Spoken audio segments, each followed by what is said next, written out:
nyonso bobelaka problème ya minu bato maladie ya minu etumisa bino pendant des années bato bokoma esclave ya maladie ya minu solution esi ezwami solution ngo ezwami wapi clinique dentaire Saint-Pierre.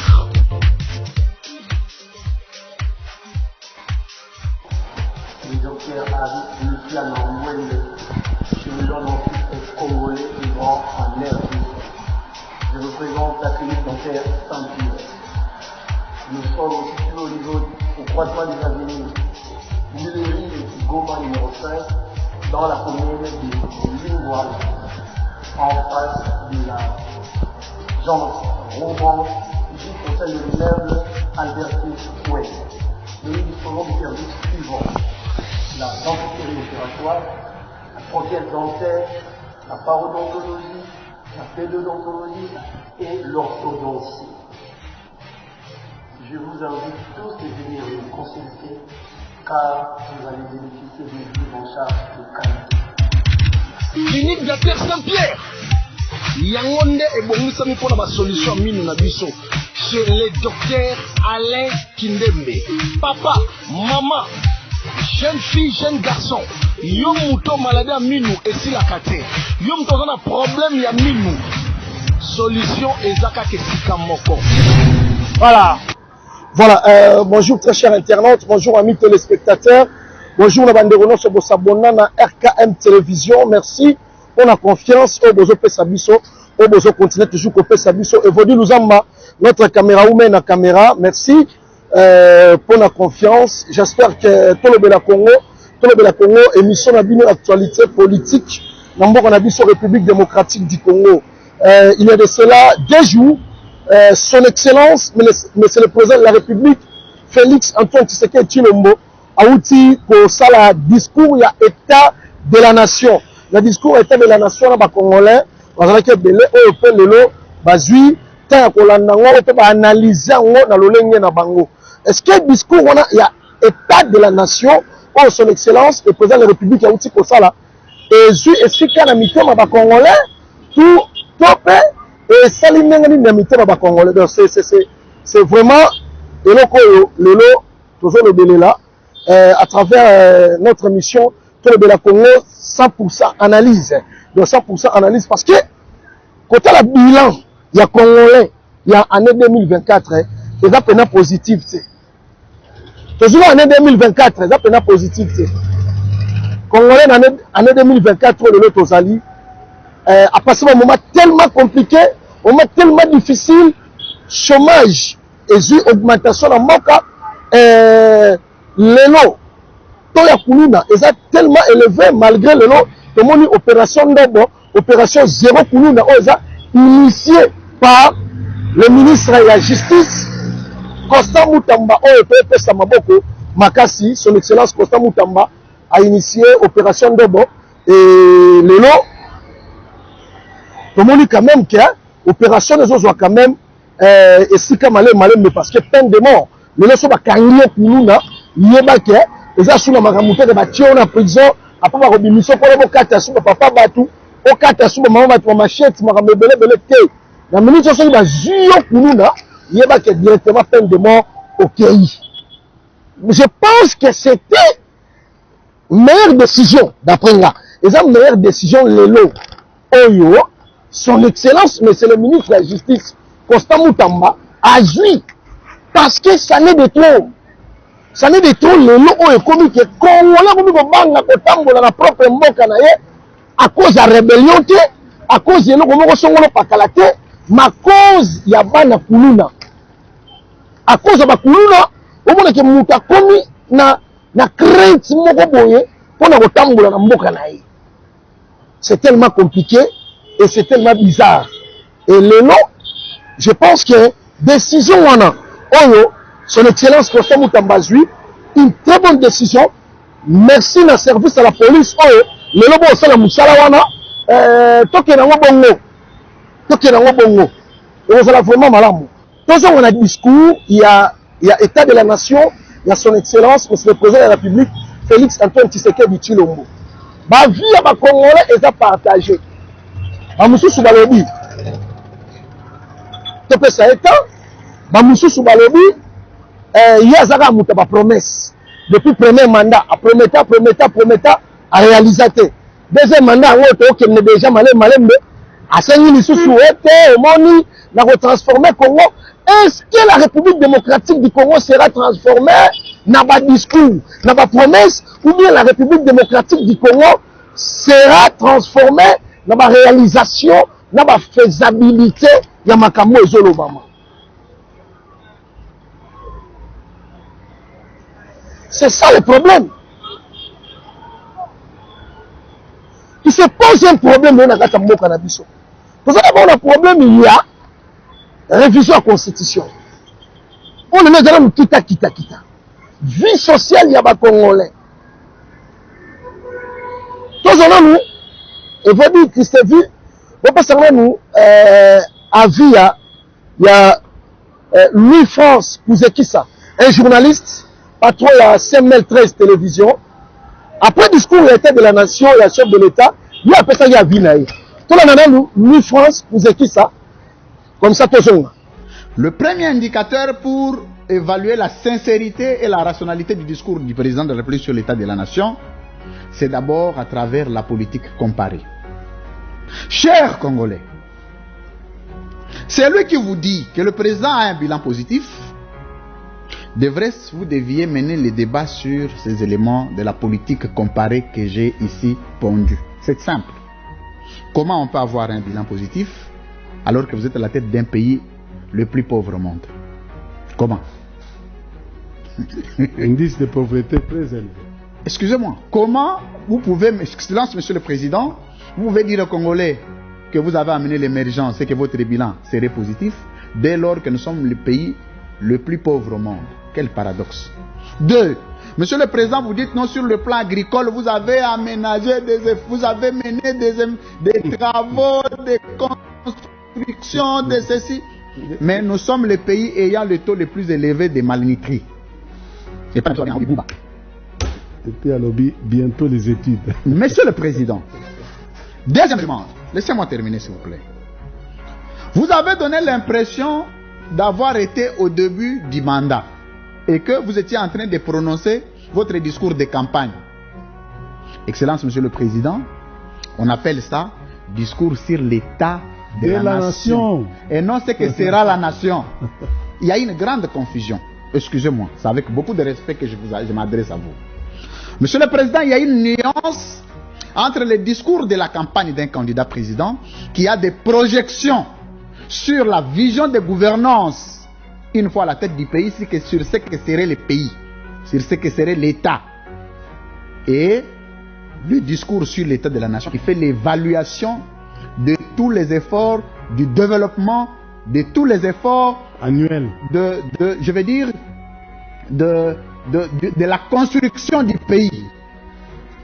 C'est-à-dire, pendant le discours sur l'état de la nation, Monsieur le Président, vous devez dire ce que vous avez fait et non ce que vous ferez. Ce n'est pas un conjugal futur simple. Vous ne pouviez pas parler de l'éducation. Parce que, quand vous parlez de l'éducation n'est pas que primaire, l'éducation est aussi secondaire et universitaire, mais nous avons le taux le plus élevé, nous sommes les pays ayant le taux le plus élevé des analphabètes, des gens qui n'ont pas étudié, qui ne savent ni lire ni écrire. Dans la saine configuration des 11 provinces de la République démocratique du Congo, aucune province n'est reliée à l'autre. Aucune. Donc quand vous parlez des 38 millions de kilomètres de routes, je me demande, ces routes-là, vous les avez construites au ciel ou sur terre, ici où nous vivons, Excellence, Monsieur le Président. Excellence, Monsieur le Président. Si vous avez construit les 38 millions de routes, 38 000 kilomètres de routes, si vous en aviez construit ici sur terre, je vous donne l'information que dans l'ancienne configuration de nos 11 provinces, aucune province n'est connectée à l'autre, donc par asphalte, ça n'existait pas. Vous pouvez nous dire, est-ce que la route a été construite, ou les kilomètres de route ont été construits dans Jupiter ou dans Mars? Parce que sur Terre, ici où nous vivons, il n'y en a pas. Combien de Congolais ont accès à l'eau potable? Combien de Congolais ont accès à l'électricité? C'est ce qu'on appelle le discours sur l'état de la nation. Le discours sur l'état de la nation ne signifie pas « je ferai », non. Le discours sur l'état de la nation signifie « j'ai fait ». Le discours sur l'état de la nation signifie « j'ai fait ». Le discours sur l'état de la nation signifie « j'ai fait ». Le discours sur l'état de la nation signifie « j'ai fait ». Le discours sur l'état de la nation signifie « j'ai fait ». Le discours sur l'état de la nation signifie « j'ai fait ». C'est ça la nuance, Monsieur le Président. À court, Excusez-moi. à moyen et à long terme. Ce que j'ai fait signifie discours sur l'État. L'État signifie ce que le pays est en train de vivre aujourd'hui. Monsieur le Président, pour gérer le pays, ça demande de la rigueur, du leadership. Il faut un leadership fort avec une haute capacité de suivi. Il faut que vous-même vous ayez la capacité de faire le suivi des travaux. Et en plus, vous voulez parler du pays, mais avec quelle réputation? Des vols partout. Ayez le courage. Moi, j'attendais que vous disiez que j'ai dirigé le pays pendant mon règne avec le taux très élevé de détournement des deniers publics. Ça fait partie de votre bilan, Excellence, Monsieur le Président. Ça fait partie de votre bilan. Le bilan ne peut pas être sélectif. Ayez le courage de dire à vos compatriotes que nous sommes que le pays a été paralysé. La caisse de l'État saigne, Monsieur le Président. Et si vous n'êtes pas capable d'arrêter des voleurs, de le mettre en prison, vous êtes vous-même complice. Ah oui, c'est comme ça, excusez-moi. Parce que si vous n'êtes pas complice des voleurs, prenez les voleurs, commençant par M. Nicolas Kazadi, qui se revendique votre cousin, mettez-les en prison. On croira à votre état de droit. Si ce n'est pas seulement un état de droit avec Moukebaï, un état de droit avec Kabound, un état de droit avec Seth Kikouni, c'est un état de droit sélectif. Deuxième indicateur pour évaluer la sincérité et la rationalité du discours d'un président de la République, c'est prendre ses promesses de la campagne confrontées aux réalisations. C'est simple. Voilà. J'espère que ton ami analyse Yanderonabiso, Louis France, pour ce qui s'arrêtèrent. On peut, à cette analyse par rapport au discours, il y a chef de l'État. Bavier de Belé, Congolais à s'exprimer. À travers cette émission de la Congo, c'est même notre Bandakuna, nous sommes un micro-baladeur. Micro-baladeur, à ce qui concerne le discours de l'État de la nation et le chef de l'État. Congolais, Zokanisa, Nini. Nini, les Congolais à retenir. Est-ce que réellement, il faut donner encore, il faut espérer encore. Dans le gouvernement, là, maman, j'ai dit, Tsouamina, chef de l'État, Félix Antoine Tshisekedi, ou bien, il faut tout espérer dans la révision de la Constitution, ou bien, il faut tout espérer dans le discours, dans la promesse, aux autres, continuer toujours au P. Samuel. Avec la Senko, avant d'aller Kimiate. Je pense déjà, dans le Senko, déjà, Abbé Donatien Cholet, après ça qui déjà a vu par rapport à la sortie médiatique de son excellence, ministre des Transports, Jean-Pierre Bemba Bembo. Senko, après ça qui positionne ailleurs. Et le lot, il y a la position de mes alliés. Il faut espérer encore. Il faut donner encore de la chance. Mais chef de l'État, est-ce que chance ou on a pour réviser la Constitution, n'a pas ça mino awa, analyse ya batu par rapport à la révision de la Constitution. Nous nos Congolais au Kanisa, nous nos Congolais au Mona. N'a pas ça mino, la version n'a pas vie à batu. À ce qui concerne la révision de la Constitution, dans le monde Arabiso. Quand on a une image, il y a Senko. Ba image ya Senko total ananou nini oyo Senko pe alobi par rapport ya discours ya état de la nation ya chef de l'État comme ça tozo. Le ministre des Transports et Voies de Communication a commencé par affirmer que le président de la République a accordé à chacun des 47 diocèses la faveur de bénéficier d'un montant de 1 million de dollars pour la contribution des œuvres caritatives et de développement. Une première dans l'histoire de notre pays, s'est-il exclamé. Ensuite, il s'est interrogé si les ouvrages financés ont été réellement réalisés, insinuant par le fait même que les fonds octroyés pourraient avoir pris une autre destination.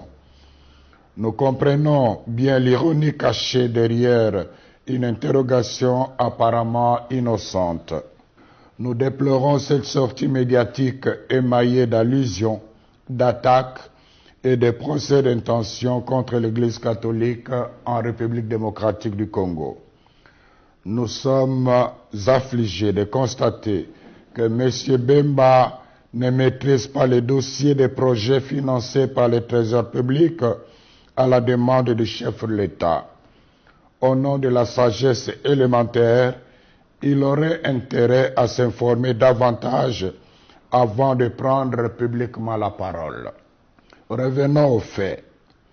La vérité est qu'il y a plus de 2 ans, à la demande personnelle et insistante du président de la République, conformément à la mise en application de l'accord cadre entre le Saint-Siège et la République démocratique du Congo sur les matières d'intérêt commun, le gouvernement de la RD Congo et l'Église catholique ont convenu de collaborer pour la mise en œuvre de projets sociaux et économiques à impact visible en faveur des populations locales à travers les 48 diocèses de la RD Congo. Sans jamais avoir été demanderesse. Voilà, mais j'espère que ce qui se passe, nous sommes Congolais, nous faisons partager. Aux Congolais, aux la diaspora, aux la République démocratique du Congo, aux la Kinshasa, à vu par rapport au discours, il y a État de la nation, il y a chef de l'État, Félix Antoine Tshisekedi Tshilombo. Comme la biso sur RKM Télévision, ton reporter va faire à vue. Semaine prochaine, je vous promets, dans un spécial micro baladeur na Evoli Luzamba, pour nous voir qu'est-ce que les Congolais pensent par rapport au discours, il y a État de la nation, on a révision, on a discours au chef de l'État Sali, na Makametali État de la nation, na année 2024. Tu changes page, tu directement dans Makametali, ville-province à Kinshasa. À chaque fois à travers cette émission, à travers l'analyse d'Anga, pour le bino si État et ville-province à Kinshasa. Les leçons de l'analyse, la lecture, il y a la capitale les plus sale d'Afrique, Kinshasa est la première. Son Excellence, c'est le gouverneur de la ville, Daniel Bumba. Alors nous les autres, ils ont émerveillé.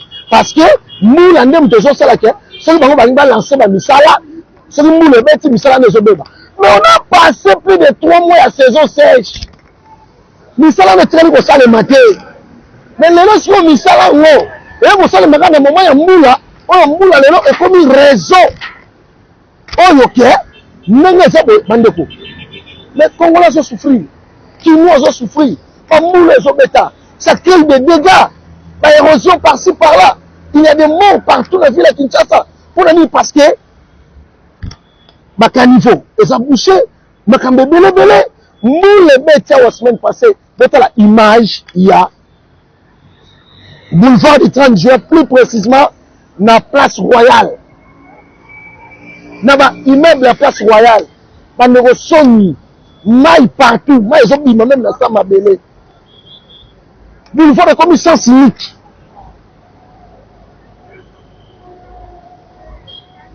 Où allons-nous?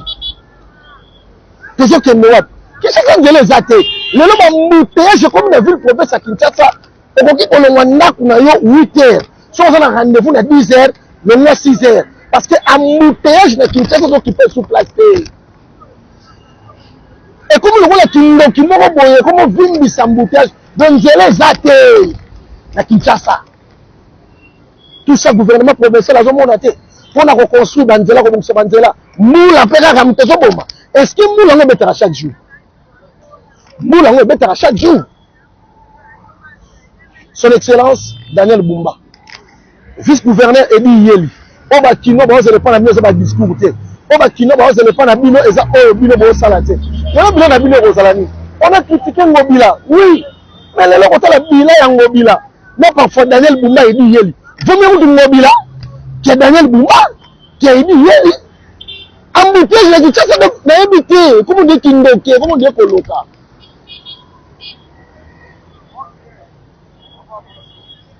C'est grave. Prochainement, on va faire état de État, il y a Banzela. État, il y a Banzela, il y a ma place clé, il y a Kinshasa. Tout ça, on est venu nous en bas. Babylone on tout ba semaine prochaine sur RKM télévision. Et tant que là on a tout ça la monnaie aujourd'hui nous amba. Bien comprendre que et comme il passe na mawa. Et comme il passe na mawa. Besoin même quelques vidéos. On va moula et sali dégâts la ville à Kinshasa. Après tout zonga, on a tout chité, on a tout le Bela Congo ya lelo. Litambola tambola na ngai mwena zongeza te mbulo yo bino moka botala mbule tondi botala nzela nzela etondi mai mwena katiza te nazaka boya wana malili mbula na saa nini maye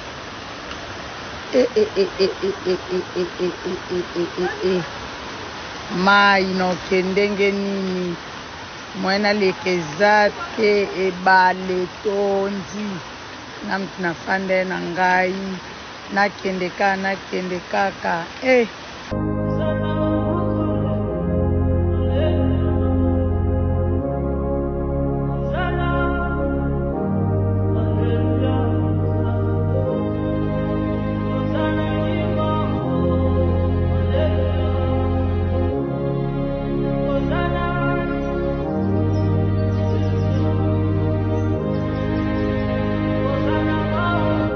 Voilà, j'espère que votre monde ma vidéo o ba moula et sali ba dégâts na ville lelo comment kinu comment ça dit amoni ka likolo yimbi surtout bato bazova na pembeni ya ba mai ya par-ci par là mutema ebiti est-ce que na kobika est-ce que na kozala vie ou comment donc bandeko ba bolingo tolinga Congo tolinga Kinshasa. Semaine prochaine, il y aura 100% terrain. Tous en terrain évolue nous amba. On a relaxé bino, la réalité de l'Énézolika. C'était pour la Congo analyse avec la peau du coco et évolue nous amba.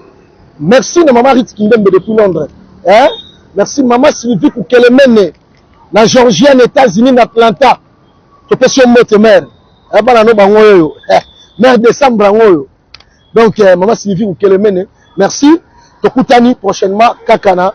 RKM Télévision. Ciao.